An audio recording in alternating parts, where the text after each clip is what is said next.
Hi, I'm Libby Bonesteel. I'm the superintendent of schools, and I picked Hunger Games, which was a hard choice out of all these banned books because I've read so many of them, but this one I've read about 85 times. So I can't stop looking at Rue, smaller than ever, a baby animal curled up in a nest of netting. I can't bring myself to leave her like this, past harm, past seeming utterly defenseless, to hate the boy from District 1 who also appears so vulnerable in death.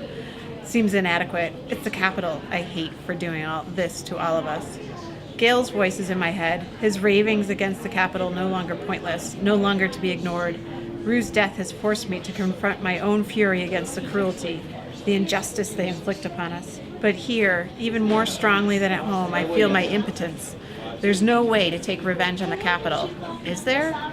Then I remember Peeta's words on the roof. Only I keep wishing I could think of a way to show the Capitol they don't own me, that I'm more than just a piece in their games. And for the first time, I understand what he means.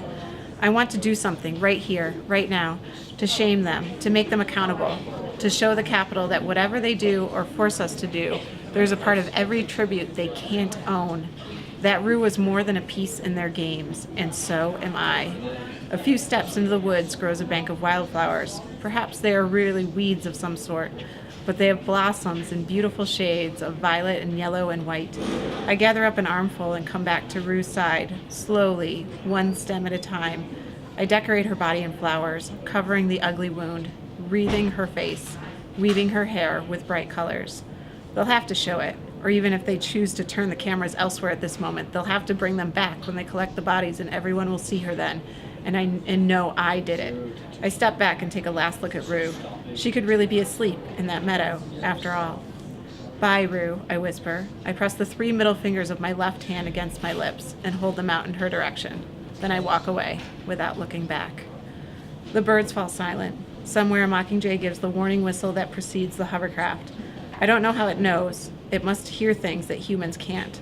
I pause, my eyes focused on what's ahead, not what's happening behind me.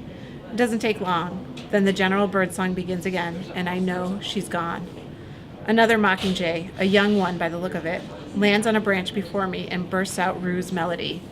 My song, the hovercraft, were too unfamiliar for this novice to pick up, but it has mastered her handful of notes, the ones that mean she's safe. Good and safe, I say as I pass under its branch. We don't have to worry about her now. Good and safe.